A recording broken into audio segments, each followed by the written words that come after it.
Bonjour, bonjour et bienvenue dans cette capsule éclair 10 bonnes raisons de lire Dans mon garde-robe d'Aimé Verret aux éditions La Courte Échelle. C'est un recueil de poésie jeunesse, oui, oui, oui, pour les 11 ans et plus. Et aujourd'hui, je suis avec Aimé, donc l'autrice de ce très beau recueil. Aimé, bonjour à toi. Bonjour Nathalie, merci de l'invitation. Ça fait plaisir. Alors, Aimé, avant qu'on donne plein de belles raisons de lire ton recueil qui est sorti en septembre 2021, donc il y a quelques semaines de ça, est-ce que tu peux nous présenter ton livre? Oui, d'abord, je veux mentionner qu'il est sur la liste préliminaire du prix des libraires pour la jeunesse, donc je suis très contente.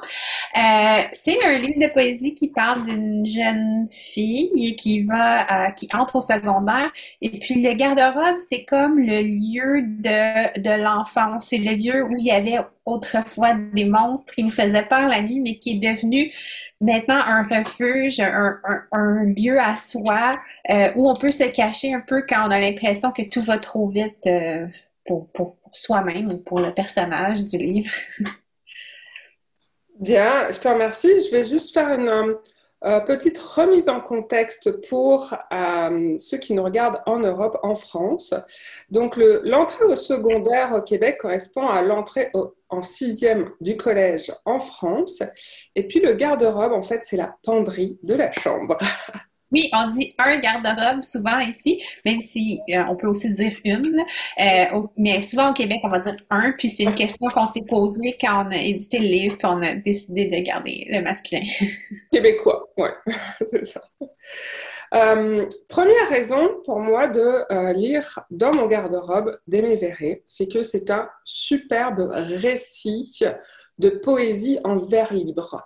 Ce n'est pas une succession c'est une succession de petits poèmes, mais qui forment un tout, qui raconte une histoire de A à Z, et avec beaucoup de sensibilité, sans tomber dans la sensiblerie, puis ça aurait pu être le cas vu le sujet abordé. Alors, comme on est dans la poésie en vers libre, je vais me permettre de lire deux petits extraits aimés. Je ne sais pas du tout si je vais le lire à ta façon, mais en tout cas, ce sera avec mon interprétation du texte. Dans mon garde-robe, il y a un miroir derrière la porte, une ampoule avec une corde à tirer, du linge usé ou bébé, des souliers que je ne porterai jamais, je les collectionne, des boîtes de souvenirs, mes cochonneries, comme dit ma mère, et aussi des fantômes, des monstres, un autre air. Ça, c'est la première page du récit, puis je l'aime beaucoup parce elle place vraiment dans le contexte et, euh, et elle donne le ton, je trouve. Et un autre passage où là, on va vraiment, qui pour moi permet de vraiment comprendre le thème, le sujet de fond que tu abordes dans ce livre-là, Aimé. Je, Quand ma plante a perdu ses vieilles feuilles, plusieurs ont repoussé. C'est la même, mais une autre en même temps. Chaque jour, je perds des cheveux, de la salive, des cellules mortes, des bouts d'ongles, de peau et parfois du sang. Je grandis, pareille, mais différente. Finalement, je suis une mutante. Donc, voilà, un très très beau récit avec une histoire complète, de la poésie, des vers libres et tout un imaginaire sensible relié à une réalité. C'est ma première bonne raison de lire Dans mon garde-robe. Et Aimé, tu vas nous proposer la deuxième raison. Oui, alors la deuxième raison de lire dans mon garde-robe, en particulier si on n'est plus un enfant, c'est de se donner la permission de retomber en enfance. L'enfance qui demeure un lieu un peu idéalisé quand on vieillit, mais qui est quand même empreint de solitude, de doute, d'une certaine tristesse, puis de replonger dans l'enfance dans toutes ses facettes, donc dans ce qu'elle a de merveilleux, puis dans ce qu'elle a d'un peu plus, je vais dire amer, mais je pense pas que c'est le meilleur mot, là, en tout cas. De voir une enfance multidimensionnelle, finalement. J'ai lu un extrait justement pour parler du fond du livre, puis ça va être ma troisième bonne raison de lire ce recueil. J'ai été fascinée par la façon magistrale, selon moi, Aimée, que tu as eue et avec laquelle tu as su transcrire avec précision et pertinence, et surtout en si peu de mots, finalement, euh, tous les chamboulements et les questionnements intimes liés justement aux prémices de l'adolescence, parce qu'on est là-dedans, c'est cette jeune fille dont on ne connaît jamais le prénom d'ailleurs dans la narration. Elle est dans le passage entre l'enfance et l'adolescence et elle oscille entre les deux mondes, d'où le fait qu'elle dit je suis pareille mais différente, je suis une mutante. Et c'est ça, vraiment de la pertinence et en si peu de mots d'arriver à transcrire ces questionnements intimes. Ça me touche beaucoup que ce soit ta troisième raison parce que j'ai travaillé très fort pour arriver à ce résultat de concision et d'évocation. Euh, Ma quatrième raison rejoint un peu ça sur le plan du thème, c'est le droit de ne pas être prête et d'aller à son rythme. Donc, c'est l'idée de qu'on peut s'accorder ce droit de ne pas être parfaite puis de ne pas être comme les autres. Puis c'est une des choses que j'essaie d'exprimer à travers le livre. Puis c'est correct si t'es pas encore rendu là. Ça fait une très belle, un très beau tremplin, dirais-je, vers ma cinquième raison de lire dans mon garde-robe. J'ai trouvé que c'était un livre dans lequel, vu le sujet, le thème, de très très très nombreuses jeunes adolescentes vont se reconnaître. Euh, et surtout, je trouve que en fait, c'est un récit qui est salvateur. Il a vraiment une puissance salvatrice dans le sens où, à cet âge-là, dans cette période précise de transformation, en tant que jeune fille, on, on- on se sent souvent isolé, solitaire, face à tous ces changements. Et ce récit-là vient mettre des mots sur ses ressentis. Et c'est en ce sens que pour moi, il a une portée salvatrice de pouvoir mettre des mots sur ses ressentis pour sortir de cette sensation de, d'isolement. Et d'ailleurs, la narratrice le dit bien, oui, mais moi, c'est pas pareil. On a l'impression qu'on est la seule à vivre ça, alors que finalement, on fait partie de la masse. Mais j'ai trouvé ça intéressant. Et puis aussi, je parlais du lectorat des féminins, mais je trouve que c'est un texte aussi, surtout à mettre entre les mains des lecteurs masculins, des garçons adolescents, et puis des papas, etc. Euh, Parce que pour moi, ben, mieux comprendre quelqu'un, c'est le pas pour mieux le respecter. Et puis pour les garçons adolescents, de lire ce récit, ça va leur montrer que finalement, dans la différence qu'ils pensent avoir avec les filles, il y en a bien sûr, il y a aussi beaucoup de similitudes parce que eux également vivent ces questionnements et ces transformations à leur manière. Donc, c'est ma cinquième raison de lire dans mon garde-robe. Et mais tu nous offres la sixième. La sixième ressemble un peu à la cinquième, mais c'était pour se sentir moins seul. C'est-à-dire que des fois, on a besoin d'être seul. On a besoin de se cacher dans le garde-robe puis de fermer la porte et d'être par soi-même, mais avec un livre, un livre qui représente ce qu'on vit ou ce qu'on traverse, on se sent moins seul, seul ou seul. Et puis, ça permet de voir que c'est pas nécessairement la fin du monde, puis d'autres personnes, on n'a pas nécessairement envie d'en parler à nos parents, à nos amis, mais le livre est là pour nous écouter, ou en tout cas pour nous répondre, et puis pour briser un peu l'idée de cette idée d'isolement qui peut être effrayante parfois.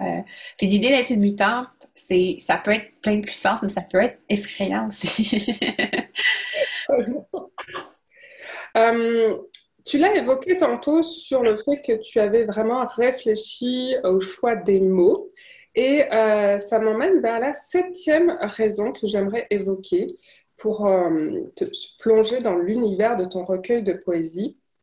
C'est un récit en fait dans lequel je ne me suis pas ennuyée un seul instant parce qu'il y a beaucoup de musicalité et un rythme vraiment très bien dégagé. Et j'ai trouvé que c'était renforcé par le travail qui a été fait en termes de choix de placement des mots dans la mise en page. Il y a tout un travail là-dessus. Je vais le montrer rapidement à l'écran, justement sur la toute première page du recueil. Ce travail-là de placement des mots dans la page va créer de même un rythme et renforcer la musicalité. Donc, je le montre ici, par exemple. Il y a parfois un mot qui se détache tout seul pour aller pouf, popper, comme on dit ici, surgir et sortir sa cape de sens, de signification. Donc, j'ai beaucoup aimé ça. Je ne me suis pas du tout ennuyée un seul instant et j'ai été captivée. Bien, Donc, huitième. je n'ai pas trop aimé. Mes appréciations sont toujours honnêtes et sincères. Ben, ça me touche vraiment. J'aime ça l'entendre dans la bouche de quelqu'un d'autre. Le rythme est très important pour moi en poésie ou même en roman.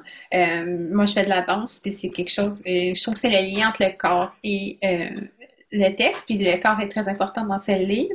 Et ma huitième raison, c'était un peu le lieu du jeu, justement. On parlait de retomber en enfance, puis ça, puis c'est de voir les correspondances entre les textes, de voir les petites blagues ou les petits tons ironiques qui peuvent sortir parfois, puis parce que tu sais, ça semble un peu lourd, peut-être tout ce qu'on évoque en ce moment, mais il y a quand même une légèreté, il y a quand même un plaisir, puis un jeu à y avoir là-dedans, puis tu sais, c'est pas finalement de se prendre au sérieux, là, c'est pas un livre de poésie qui se prend au sérieux, c'est un livre de poésie qui veut vous accueillir dans son espace de jeu. Oui, c'est un livre de poésie et en fait, ça va rejoindre la neuvième raison de lire. C'est un livre de poésie accessible, mais je dirais au sens noble du terme. D'accord? Pas au sens facile du terme, vraiment au sens noble. Et dans mon garde-robe, mon histoire avec ce livre, c'est que c'est un livre que j'ai d'abord lu une première fois d'une traite, je dirais presque d'un seul souffle, comme on boit une limonade bien fraîche un gros jour d'été caniculaire. Et puis, j'ai laissé passer quelques jours et ensuite, j'ai repris le livre, puis je l'ai relu avec lenteur. Et là, avec beaucoup de respiration, même en fermant les yeux pour me retrouver en fait dans ce garde-robe avec la narratrice pour aller ressentir mes émotions, mes sensations, mes souvenirs, mais aussi aller me connecter aux sensations aussi de cette jeune fille-là. Et finalement, je trouvais que c'était un récit qui nous imprègne, puis dans lequel on se baigne aussi. Et pour reprendre mon parallèle avec la limonade, eh bien, c'est un récit qu'on va aussi déguster comme on suçote un petit bonbon à l'érable. En tout cas, au final, je l'ai lu 4 fois, puis ça m'a fait 4 belles doses de plaisir et d'inspiration. Tu devrais être libraire parce que là, j'ai l'impression que tout le monde achèterait le livre. Mais Et moi, écoute, je te dis, achetez-le, le livre. Vous allez passer tellement un bon moment là. C'est pour ça que je fais ces capsules. C'est parce que je parle que des livres que j'ai vraiment beaucoup aimés. Mais ça ne peut que m'enchanter et m'honorer de me trouver ici. Et c'est drôle parce que ma deuxième raison est quasiment l'inverse de la tienne. C'est que comme c'est un livre qui est très découpé, hein, ce sont des poèmes qui sont courts et qui, même s'ils se suivent, ont leur unité, c'est possible pour les lecteurs, lectrices moins avancés, moins à l'aise, qui veulent pas être découragés par l'idée de lire tout d'un... On peut y aller à petite dose, puis lire un texte, lire 2 textes, ça se tient tout seul. Puis c'est facile d'y revenir après. Puis une affaire que j'aime avec le vers dans la poésie, c'est que ça me fait penser à quand on écrit des textos, puis on fait plusieurs messages, puis on découpe, le sens de notre message en plusieurs bulles, tu sais. Fait qu'il y a ce petit côté-là qu'on peut retrouver dans le rythme puis fait que moi je pense que c'est une manière de rendre justement ça plus accessible, moins effrayant.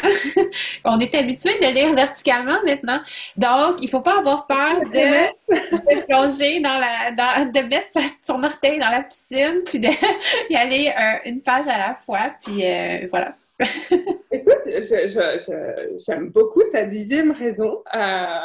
Je l'avais pas vu comme ça, mais effectivement, dans le prisme de la jeunesse d'aujourd'hui, connectée avec les textos, les SMS, etc., les WhatsApp, Messenger et j'en passe, oui, effectivement, ça se lit comme ça, comme un message où au lieu de faire tout un paragraphe, on envoie par morceaux de phrases. Et du coup, ça crée un environnement familier pour ces jeunes gens-là. On aurait dû dessiner des bulles autour. Ça aurait été plus simple. Donc, plus aucune raison de s'en priver. Aimé, un gros merci d'avoir partagé ce moment avec nous. Dans mon garde-robe de Aimé Verret aux éditions La Courte Échelle est disponible dans toutes les librairies du Québec. Et si vous êtes en Europe et en France particulièrement, c'est disponible aussi sur Amazon France et puis peut-être la FNAC. Ça, je ne suis plus sûre, mais je vous le mettrai. Je le repréciserai dans la description de la vidéo après vérification. En tout cas, sur Amazon France, c'est sûr qu'il y est. Merci beaucoup. C'est moi qui te remercie, Nathalie, de l'invitation et de tous les bons mots. Je sais que c'est 500, mais comme je te remercie quand même parce que tu aurais pu choisir un autre livre. Donc, ça me fait plaisir. Et à toi, mon lecteur, ma lectrice, eh bien, je te dis à très bientôt pour un prochain rendez-vous lecture.